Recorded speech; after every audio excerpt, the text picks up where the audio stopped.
Assalamualaikum warahmatullahi wabarakatuh. Kami dari kelompok 6 yang akan mempresentasikan tentang pengembangan hipotesis explanatory 3, yaitu variabel pemediasi. Selanjutnya yaitu jenis-jenis mediasi.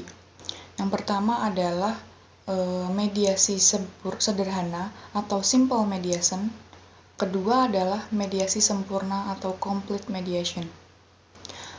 Apabila terdiri dari hanya satu mediator, itu disebut dengan simple mediation. Akan tetapi, jika proses mediasionalnya melibatkan lebih dari satu mediator, itu disebut dengan multiple mediation. Mediasi sempurna atau perfect mediation terjadi ketika tidak adanya efek variabel, independen, kedependen, ketika variabel mediator dimasukkan ke dalam persamaan. Akan tetapi, jika efek variabel independen kedependennya itu menurun, namun tidak sama dengan 0, dan memasukkan mediatornya, maka hal itu akan terjadi disebut dengan mediasi parsial. Slide selanjutnya akan dijelaskan oleh rekan saya Anissa Ulfah. Saya sendiri Erita Dia Rahmawati, NIM 165, yang akan membahas materi yang pertama, yaitu pengertian variabel pemediasi. Variabel mediasi atau intervening variabel, atau variabel proses, atau variabel perantara, ataupun variabel penyerap, yaitu variabel yang secara teoritis dapat mempengaruhi hubungan kausal antara variabel bebas dengan variabel terikat. Variabel ini terletak di antara variabel independen dan variabel dependen, sehingga variabel independen ini tidak secara langsung mempengaruhi variabel dependen.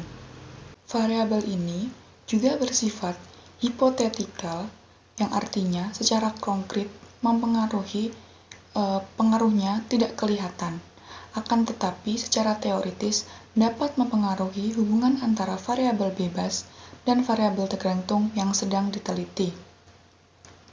Karakteristik dasar variabel ini adalah relatif mudah berubah, sehingga variabel mediator atau variabel perantara atau variabel penyela sulit untuk diantisipasi posisinya.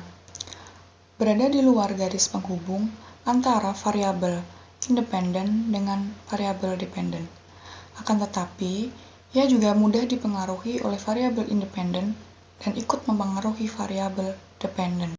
Baik, di sini saya akan melanjutkan presentasi. Sebelumnya perkenalkan, nama saya Anissa Ulfah, NIM 2018-0420-154. Di sini saya akan membahas tentang alasan menggunakan variabel pemediasi. Hipotesis yang menyatakan hubungan X dimediasi oleh M untuk mempengaruhi Y. Kajian mengenai uji mediasi sering dilakukan oleh para peneliti di bidang psikologi, khususnya untuk menjelaskan sebuah model proses hubungan dengan sebuah variabel perantara di antara variabel penyebab dan variabel outcome.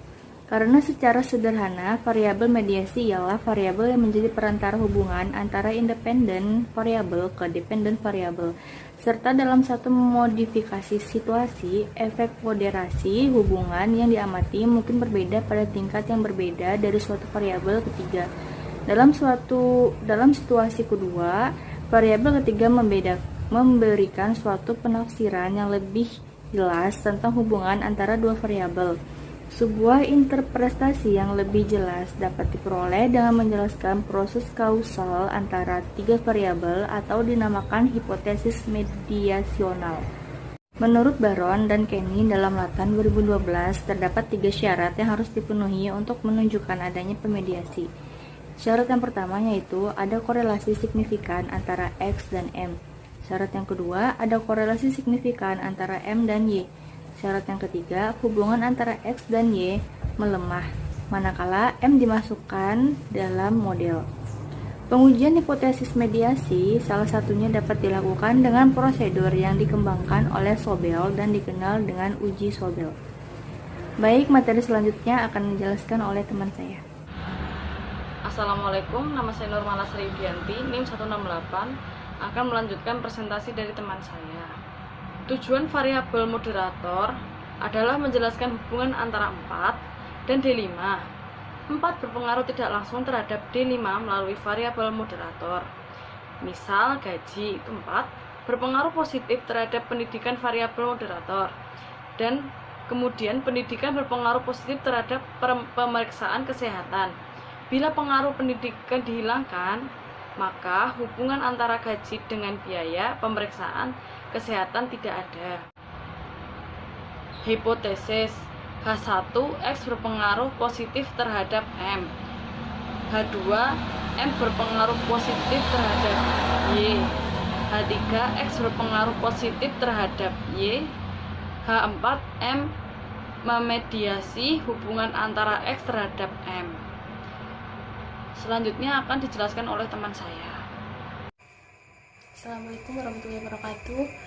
Perkenalkan, nama saya Sabila Malian Refa, NIM 400. Di sini saya akan menjelaskan tentang kapan sebuah variabel disebut sebagai variabel mediasi.